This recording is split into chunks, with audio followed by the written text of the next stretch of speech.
ఆడవాళ్ళు గైనకాలజిస్ట్ని కన్సల్ట్ అవ్వకుండా ఈ 5 పనులు ఎప్పుడూ చేయకూడదు. అందులో first and most dangerous thing, మీకు అన్వాంటెడ్ ప్రెగ్నెన్సీ వచ్చి యూరిన్ ప్రెగ్నెన్సీ టెస్ట్ పాజిటివ్ రాగానే ఫార్మసీకి వెళ్ళేసి అబార్షన్ పిల్స్ వేసుకోవటం. రెండోది, ప్రైవేట్ ఏరియాలో లేదా యూరిన్లో మంట కానీ ఇంకేదైనా ఇబ్బంది ఉన్నప్పుడు మీ అంతట మీరే యాంటీబయాటిక్స్ తీసుకోవడం, అది కూడా 2-3 ట్యాబ్లెట్లు తీసుకొని వదిలేయటం.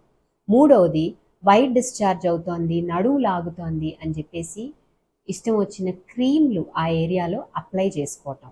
నాలుగవది, ఫ్రీక్వెంట్గా ఐ పిల్స్ తీసుకుంటూ ఉండటం ప్రెగ్నెన్సీని ప్రివెంట్ చేయటం కోసం. అండ్ ఐదవది, though it is not very dangerous, కానీ పీరియడ్ పోస్ట్పోన్మెంట్ కోసం మీ అంతట మీరే మీకు తెలియని డోసెస్లో తెలియని డ్యూరేషన్ వరకు పోస్ట్పోన్మెంట్ పిల్స్ వేసుకోవటం. So never do this.